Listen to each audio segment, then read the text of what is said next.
ser professor de design permite-me estar constantemente a repensar as coisas, estar constantemente a explicar, a justificar tudo aquilo que faço e uma das coisas que mais me fascina é motivar pessoas que estão a descobrir esta área e conseguir cativá-los e conseguir captá-los e, dentro da minha experiência, conseguir ajudá-los. É muito, muito, muito recompensador.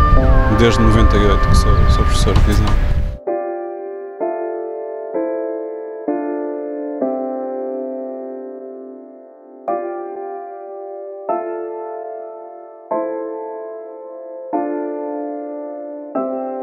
Desde miúdo sempre tive talento, sempre tive uma aptidão natural para desenhar. Eu sempre me interessei por arquitetura, por moda, por fotografia, por cinema, um bocado por tudo que fosse criação, e a disciplina que reúne tudo é o design. Portanto, naturalmente acabei por ir para design, acabei por me formar em design gráfico como formação base, mas nunca deixei de fazer outras coisas e estou a fazer um doutoramento num trabalho histórico mais ligado com design de produto e design industrial, basicamente.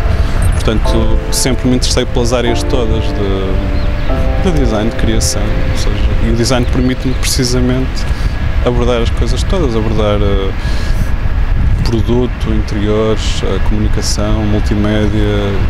Isto estando ligado ao ensino, permite-me ainda levar as coisas muito mais longe, até através da organização de eventos, através de coisas que estão relacionadas sempre com design, em todas as vertentes. Acima de tudo, tem que se ter muita paixão por aquilo que se faz, e uma pessoa, quando gosta realmente do que faz, acaba por conseguir desenvolver um bom trabalho. O problema é que os clientes em Portugal, em parte devido à crise que atravessamos, em parte devido se calhar ao tipo de formação que a maior parte das pessoas tem, ou da falta dela, às vezes torna-se complicado em alguns processos esta ligação entre o cliente e o designer, mas de uma forma geral é possível viver de design.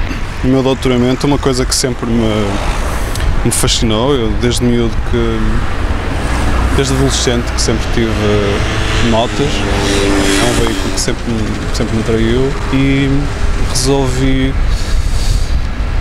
resolvi fazer um levantamento histórico de toda a indústria nacional, que tem sido um trabalho muito complicado. Todos os fabricantes de ciclomotores portugueses, praticamente todos, já desapareceram, resta um. E eu meti mãos ao trabalho e resolvi fazer um trabalho que nunca foi feito, que foi um levantamento de todas as marcas e modelos, de todas as pessoas que estiveram ligadas a isso. É um trabalho que tenho vindo a desenvolver desde 96. As motas portuguesas não tinham grande engenharia, o que serviram foi basicamente para resolver um problema social, porque por muitos fatores havia, por questões económicas, por questões culturais, as pessoas, grande parte da população rural, por exemplo, eram analfabetos, basicamente, portanto acabaram por recorrer a um veículo que podiam utilizar, primeiro de baixo custo e depois sem ter a necessidade de tirar a carta de condução, basicamente. Portanto, acabou por resolver um problema social. Os transportes públicos também não eram a melhor coisa em Portugal nessa altura, portanto a indústria acabou por se desenvolver, entre outros fatores, mas foi mais por causa disso, acabou por ser um veículo das massas, e hoje em dia desaparecido.